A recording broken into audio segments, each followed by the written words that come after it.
the mix with DJ TuneY D. Yes, sir. You know what time it is. It's time to tap in with Tune. And I got a special guest in the building today. Yes, sir. I have the ever vibrant, the ever talented Ooh. Miss Everkesia in the building. Shout out to Miss Everkesia, man. Shout out to me. Thank you. Thank you for having me. Man, welcome. Welcome. Now, we both met. We both met earlier in your career, and I think that was probably earlier in my career, too. Yeah. And Had to be like 2019 or something. What's that, like? 2019. Like 6 years? Yeah, it's been a minute. And now, Crazy. I Am Poetry. Yeah. I Am Poetry. Tell me about it. Yeah, so I Am Poetry is an entertainment and apparel brand. We host poetry and art events in the Tampa Bay area. We have the greatest open mic show in the Tampa Bay area. No, facts. Called the I Am. Oh, Literally. no, y'all give it up for literally. that. Y'all give it up. Yes. So it's called the I Am Poetry Open Mic Show. We host them at least once a month, but sometimes twice a month. We're working on it. But yeah, we have it at the place called The Well, which is Black owned. Come and support it. Now, you got here from writing books and poems. That was the start. How did it get from the books and the poems to becoming a full-fledged show? Yeah, so like the brand just originally was just poetry. Me writing poems, and then the poems turned into books, which then turned into poetry events. It was book signings and book launches, and I believe you came to like my first one, right? The book signing? Yeah, the book signing. Oh, yes. Crazy, right? I know, so long ago. Was that the first one? Yeah. You was working on my album. Yep, and I finished I didn't know that was the first one. Yeah, that was the first one. So yeah, that was a minute ago. Yeah, and that so was fly too. That was fly back then. Thank you. And I like what you're doing now because I've been to the I Am Poetry show. Yeah. I like the fire pit. That's one of my favorite Thank you. aesthetics. Yeah, that's what we used to do. We used to have so yeah, it was just intimate gatherings, my friends and family. I just wanted to share my poetry with somebody. Yeah. And that's just who I had. We used to have like little backyard bonfires, and I kind of like I implemented that into the I Am Poetry open mic show. But yeah, and it was actually at one of the shows. I believe it was my uncle. Someone was like, "You do this so much, like you are what you do." Then it sparked in me, the idea of I Am Poetry. So that's how you got it Yeah, there. yeah. It just came to me like that, and it was just so beautiful, so universal, and like everyone just related to it. Yeah. And you said who brought it to you? I think my uncle said it at one of my events, my book signing. Yeah. And how many book signings have you had? So I have six published books, but I think I had like maybe 4 or 5. I had combined in one. Yeah. Because 3 of my books is actually a poetry series. They all come together. Yeah. And I wrote them at the same time and just simultaneously released them. Okay. So I had like a book signing for that one, those 3 books together. Which was like a series, basically. Yeah. No, that's fly. Yeah. And so you got I Am Poetry show coming up Saturday. Mm-hmm. Yes. What are you expecting? A good old time, man. I'm so excited to see all the performers, see who's performing this time. We usually have, so even though it's called I Am Poetry, it's not just for poets. It's for musical artists, comedians, artists of all sorts can come out and share. But yeah, that's what I'm most excited about, to see who's performing. I usually have a featured artist. I haven't picked one yet, but we already like damn near have a full list of people who have inquired about, Yeah, how you go about picking your feature? Or is it a secret? So I usually I attend like a bunch of different events in Tampa already, and I check out different poets and artists that I like, and I just invite them to come. Or sometimes I've had a couple people actually reach out to me and asking, can I be the featured artist? No, that's fine. Like, why not? Especially if I've seen them perform and I know they perform well. Like, definitely, yeah. Now, I've been to the show, and it's a packed house. Yeah. It's a packed house. Yeah. Yeah, how was your experience? Now, huh? I had a great experience, except for I ain't had nowhere to sit down, but I ain't going to talk about that part. No, like one of the upgrades were like getting more chairs. I literally got more chairs for that one. It was tight, and it though. still was, And I'm perfectly good. I be DJing, running so I'm over. used to standing up. I'm grateful though, man. Absolutely, it's a great problem to have, and that's what I was thinking, because you're bringing on people from the community to do a performance, and a lot of them, because I was there, and then a few of them, it was their first time performing, but you're performing for the first time in front of a packed house. Yeah. Yeah. One thing about our shows. Shout out to them because that's courage. Yeah, I know. Shout out to our shows because it's not even just for like we have seasoned performers who are like, you know, they do this. You know, this is what they do. And then we also have people who like it's your first time you coming out. You wanna, you know, just share it. You don't know. You know, you want to get a feel of the environment. It's a great place to come. I mean, it can be a little nerve-wracking, you know, a little intimidating, especially when you see, like, you know. But, yeah, it's a perfect place for it. So, like, my man Nipsey Hussle. Nipsey Hussle, shout out to him. He said, find your purpose or you wasting air. Yeah. You feel like that's what this is for you? Yes. I literally discovered that maybe 4 shows ago. We had one particular show where it was, so usually we don't have themes. But this particular show, we had performers come and they were sharing like very deep, personal, and intimate, vulnerable works. And it was like literally felt like a healing session. And I left that show and it literally hit me like a ton of bricks. I was like, I think this is my purpose. Not even think I know this is my purpose. I literally felt it. I was like, it literally hit me. I was like, bro, this is my purpose. This is what I'm supposed to be doing in this world. And sometimes it has to hit you like that because a lot of times people just move past. Yeah. And that emotion or that instinct that they feel the first time, and then they'll never touch on it again. But sometimes it hit you like that, and you ain't got no choice but to make motion. Because really, I started the shows because, you know, as a poet, I wanted an outlet. I wanted a space where I could share. You know, and all the places in Tampa, but shout out to all of them because they're incredible. Like my peers of curators, amazing. Because we definitely need more of us to create these opportunities for each other. But I wanted something that I haven't really seen. Majority of the open mics in Tampa were like at clubs, which I love clubs. I love the party. But I wanted to create something that was more family oriented, something that was just a little different, which gave me the back to the bonfire with the s'mores. Because, like, where have you seen that? Nowhere. And I'm telling you, that was the first thing. When I walked in, that was the first thing to call me. And that was something I used to do with my family, and I enjoyed that. Like, I loved that. And they do, too, because, again, I see that's what you see when you went to and I the just show. wanted to give out, like, something I knew I was going to love, and then it just happened that other people also loved it. Yeah. Now, on top of that, your whole family supports you. Yes. That's crazy, yeah. That's dope. I got a tribe, man. I got a village. That's dope. You got that, and that's because that's what it takes. That's what they say it takes is a village. Sure. So the venue is actually attached to your cousin's pharmacy. So the place is called The Well. It's a wellness hub. But yeah, the Health Matters Pharmacy is there, which is owned by my cousin, Dr. Vinylin Wright. My mother, she is the cook. Shout out to cousin doctor. Yeah, so shout out to cousin doctor. Shout out to Dr. Vinylin Wright. Shout out to my cousin. Yes, Dr. Vinylin Wright. And then my mom, she's the cook. My cousin, she literally runs the front booth, the entrance, you know. She check in everybody's tickets. Oh, yeah. And then I'm the host. My sister, two of my sisters, they rotate between, like, being a photographer and we get down, man. You got a village. Hold on. How you left? Hold on. Family business. Hold on. Yeah. How did you leave out mama? Yes, my mama, she cook at every show. Come on. Not this next one because I'm giving her a break, but usually yes. Yeah. And what are the dishes? Are the dishes different or? So it's usually like jerk chicken, macaroni, cabbage, you know, rice and peas. I know the last show she did curry chicken, so she switches it up. But yeah. Are you going to end up having like one set menu, or are you just going to keep rocking the rotation? I don't have no control of the menu. She picks that. That's fly. She picks that. That's fly. I see. Yeah, but she's definitely mindful of the audience because even me, I'm a pescatarian. I'm a vegetarian. Oh, really? Yeah. Okay, that's what's up. You look. I'm right here. You a little level up. I'm getting there. I mean, it's no levels. Yeah. Nah. You're not healthy. Nah, we gotta. You take it how it comes for you because it's about what works for you. Yeah, everybody's completely different. Yeah. Body wise, mind wise. Facts. Financially, everybody's completely different. But you got to take what works for you. So everybody, it ain't no levels. How long you been doing that for? And I don't count because when I started, but I do know it's been at least 4 years. Cause I know I started during the pandemic. Okay, me too. I did. Yeah, during when I got sick during COVID, I decided to just change my your whole thing, my intake. Yeah. And I don't honestly, I don't even know what happened.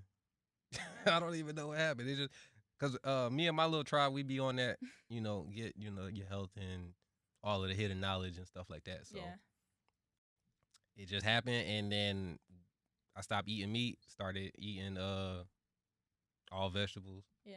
and that was fine. Yeah. I was straight with it. Mhm. I didn't need it. And Yeah. once I didn't need it, it was over. Mhm. And now, Same. so now it's been like 4. It's been 5. It's probably been 5 years now. Yeah, I did it when I got sick, so I did it just to feel better. And then, like, I didn't do it with the intention of, like, this was going to be a lifestyle. I was like, I'm going to just change it just for the moment. And then you did start to feel better. That was the crazy part. Yeah, When the first time I ate a whole bunch of food and didn't get full, yeah, that's when I knew. I was like, oh, yeah, I like this. Yeah. I like this. Mm-hmm. So I'm cool with it. And I don't need you to cook nothing for me at the barbecue. I don't need you. I'm good. I ate before I came. I'm just here strictly for vibes. Yeah. That was definitely a shift, too, because you go to family, like, gatherings, and they be like, I'm like, dang, what I'm going to eat now? Yep. Eat some veggies, get some sides. And I'm cool with it. Stuff. I come in and I'll be like, hey, man, just give me a plate of sides. And everybody just look at me like, everywhere I go, I'm like, I just need a plate of sides. No meat. I'm straight. But because I'm a pescatarian, so I eat, like, fish and seafood. I have my auntie, she be flip-flopping, It's all right. It's all right. But, they think of me. So I have people who be like, we're going to make sure we got an option. Yeah, same thing with grandma. Shout out to grandma. Grandma, she don't cook the ham hock in the greens no more. She'll cook it separately. So shout out. Like, leave my veggies. Let my veggies be veggies. Let my veggies be veggies, man. I'm all right. And you going to be all right without it. It's not going to hurt you. You do not have to add it in every single item. That's what it is. And that's so during the pandemic, what did you end up doing? Did you write more books? So, no, it's been a minute since I wrote a book. Yeah. And I think that's going to be my goal for this year. To get back to that? Yeah. Because, all my 6 books was like back to back to back. Okay, no. Yeah. I remember you said the first one was like a series, and the first set of 3 was like a series. And then you wrote the next set of 3? Mm-hmm. Yeah. And those came out in what? Was it 2021? Yeah. I think that's when my last books came out. Yeah. So it's been a few years. And all of it? That's very different for me because usually it was like back to back to back. And then that gap. Yeah, there was a gap. And that's when you built this fruition that you're working on right now, I Am Poetry, the show. Yeah, because I had all these poems and I just needed to get it out. Now that I had it in a book, I wanted to share it. So, like, the last few years has just been about sharing poems, going to different places, performing, and then, creating my own opportunity. Who created the show? So how you get the books? Where the books at? So you get the show directly from my website, which Everything's is on the www.iampoetry.shop, or you can get it from Amazon as well. Okay. But yeah, either. As well as the I Am Poetry apparel is available on our website too. Which is fly. Yeah. Thank you. Appreciate that. Something to take home. And then when you at the show and then everybody's seeing everybody wearing it. Yeah, that's been dope. So beautiful. So what's been the most beautiful part about because you said the shows didn't happen fast since you started it, you found your purpose, and you was telling me a wild story about how you ended up leaving your last job and then you started this journey. Yeah, so I was doing shows while I had the last job, but I was doing shows maybe like once every 3 months, every 4 months, something crazy like that. And that was just the pacer that I needed at the time. And then, so I quit my job this past January, even though my last day I worked with them was maybe like December. And the issue with me and that company, I'm not going to tell y'all their business, whatever. But the issue was they didn't want me to take off Christmas and Thanksgiving. And I was like, I worked every other holiday. Do? Yeah, right? You see how they do? But it's so crazy because I worked at that job for like 2 years and literally one of the easiest jobs on the planet. Yeah. And I remember having... Can't mess it up. Yeah, you can't mess it up. Like, you wouldn't even leave it. And that's the thing. Like, 2 weeks before that happened, I literally had the thought, like, this job is so easy, I'll probably be here way longer than I'm supposed to. Mm-hmm. Like, if God doesn't literally put something in the way, I'll probably still be here. Because there's no reason that you would, in your right mind, leave an easy job. Like, literally. Not in your right mind. Yeah. And the one that you can't mess up unless you try. Yeah. And then when that happened, I was like, you know what? And then, again, with the previous show where I felt like this was my purpose, everything just felt like it was calling me to focus on I Am Poetry. And I had to just trust it. Then when it happened, I was like, you know what? I was able to, like, still work there, but I was like, it left such a bad taste in my mouth. I was like, nah, I'm good. And what you did to it, because you told me something crazy. What happened when once y'all got it settled, because you told me something. Yeah, so I was going back. This is funny. I was going back and forth with HR for like a month. I ain't gonna say a month. For maybe so. For weeks. It was literally weeks. Because we scheduled something, then it was like next week, and it was, for like a month. And then once we finally sat down in the office at the corporate building, we sat down, me and like 2 other people. And then we literally solved it. We talked it through, whatever. I said what I had to say. They said what they had to say. And then they was like, you know what? We're going to put you back on the schedule. And I was like, oh, no, don't worry about it. I don't even, yeah. And it was so dramatic, bro. It was like a movie. They said what they said. And then it was like a moment of silence. And I was just looking at them. And I was like, you know what? Don't worry about it. I don't even want it. And the guy, he was like, why? He was like, no, you sure? And he was like, and once it was all finished, he was like, can I just ask you, like, why? Like, why not? It's an easy job. Like, you probably ain't gonna find nothing like not this. Like this. Not like this. Not he like was trying this. to say it without saying it. Yeah, like, why would you leave? Like, you know what I mean? And I was just telling him, I was like, I've been working with y'all for like 2 years, a little over 2 years, to be honest. And I was like, if this never happened, I'd probably be with y'all 2.5 more years. And I was like, I feel like I'm being called. I'm being called somewhere. And I was like, I know it feels weird. I don't know how to explain it, but I was like, I'm being called to I Am Poetry, and I just got to take it. I got to do it. And here we are. Yeah. Even after that, bro. And he was actually a pastor. He was a preacher. He was like, I don't know. It was so funny because he was like, I don't know your relationship with God and all of this. We took you there. Yeah. And he was like, I'm a pastor. I'm a preacher at this church. He was like, he was just pretty much like trying to like make me think about it more. Right. Yeah. Because it's like, stupid. Because in his mind, he was like, you sure? stupid. Like, you really. Yeah. Like, are you sure? And then even the lady with him was like, which is like my manager, one I actually had the issue with. She was like, yeah, we can still like keep you if you want to, like, just in case you want to come back, in case whatever you're talking about doesn't work out. Mm-hmm. And I was like, nah, don't worry about it. I want to burn the bridge. I want to burn the bridge. It's all right. Don't worry about it. And I'm you can't good. see. Yeah. You can't see the vision. And that's cool. Yeah. And that's cool. And you just make sure they do their due diligence, huh? Yeah, exactly. Because when I said that, when we solved it, when it was all said and done, they was like, okay, moving forward. And then I was like, no. They were like, why did you even come? Did you just, just to waste our time? And I was like, no, I just wanted to make sure y'all was doing right by people. That's literally what I told them. I said, I want to make sure y'all was doing right by people. And that's important because they don't. Because they just be. It was so sketchy. Like, it didn't make no sense. They don't. And still to this day, it don't make no sense. It still doesn't We make went sense. by y'all guidelines. Yeah. I took off by y'all guidelines. Yes. And y'all bugging. That don't make no sense. So y'all got hideaway blackout dates that go against all y'all bylaws. What we doing? It was crazy. So, everybody. But it was a blessing. It was a blessing, man. Exactly. I'm happy I'm out of there. Which was the perfect segue because everybody got those peaks and those valleys when trying to do something that they're doing, especially when you're trying to hold down like a second job, third job, or whatever, and then try to work on your craft at the same time. Mm-hmm. Everybody got those peaks and valleys. So, would you say that was one of your valleys? Try to get to maneuver through in this journey of becoming who you are right now. In a way, it was definitely a pivot. It was very different. It was like new territory. It was new territory. I feel like valley would be a weird way to explain it. Only because when I think of valleys, I think of trenches. Of it like a hardship. I mean, it was difficult, but because it's like a decision. So I put it in that same category. Yeah. Because it's still a decision you gotta make. You got and that's a real decision. So that's the reason why I put it in that category.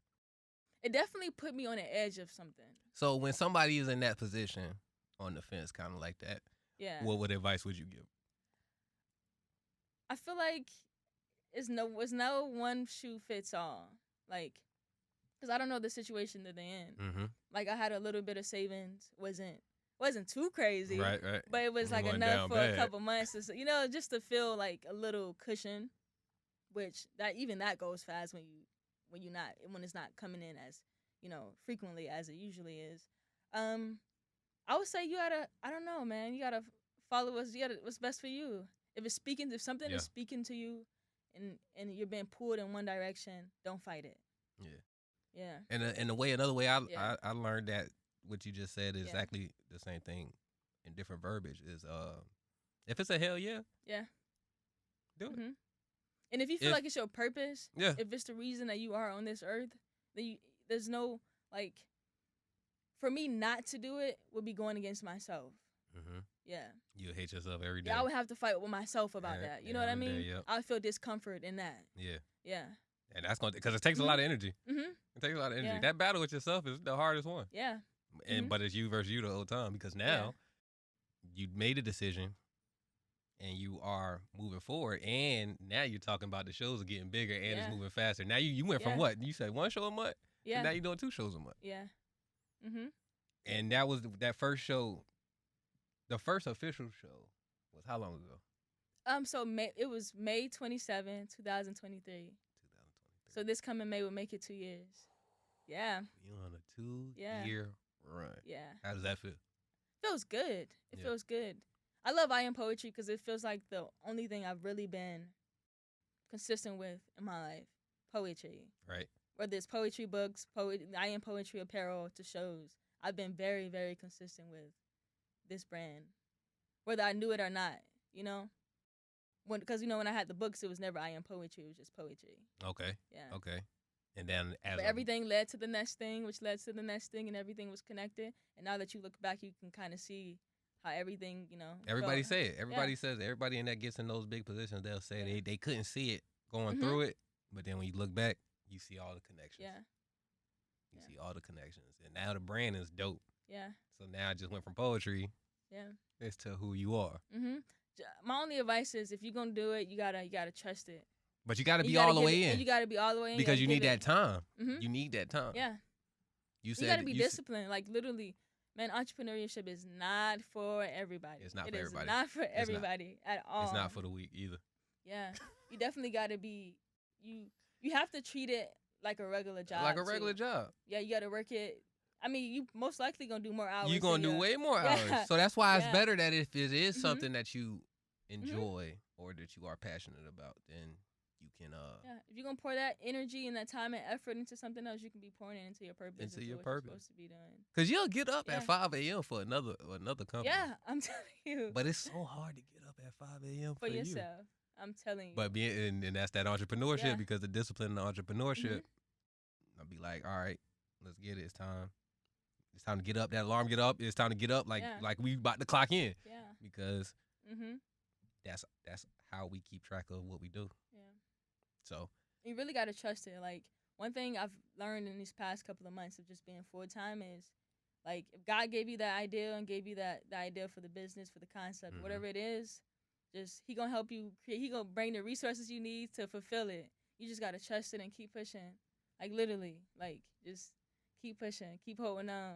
Write down your why, the reason why you're doing it, and don't forget it. Is your why? Now that it's personal, but is your why? Is your why one sentence or is it a paragraph? Wow, like what? What? Who asked that? That's good. That's a good question though. Ooh. Both. I feel like it's a sentence as far as it's simple, but it's also extensive, as in like it has a lot of layers to it. So I don't. Maybe both. All right. Can I say both? I think it's both. Yeah. You can say whatever you want. You can say whatever you want. However you feel about it. I was just wondering because something I came across recently was like they would like have a one sentence why. Just because it's easier, to keep hold on. I think everything I want is tied to it, and I want more than one thing. Okay. Yeah. Okay. Yeah. So like it would be more than one sentence because it would be the layers. It's my why would be my purpose because I feel like I'm being called to it. The other thing is the way I want to live as far as lifestyle and how I see myself as far as, just money-wise. I'm a multi-million-dollar brand. I got a multi-million-dollar brand. Multi-billion-dollar brand. You feel me? And then I can't really do that anywhere else unless I do it on my own. Yeah. Like, I wouldn't be, like, I'm not making that right now, but I'm finna make that. You feel me? And when I do, it's not going to happen working for somebody else. No. I don't see it happening that way. Because, we all know that nobody pays you what you're worth. Yeah, exactly. Yeah. So that would be that layer. And then happiness, freedom. Those are wise, too.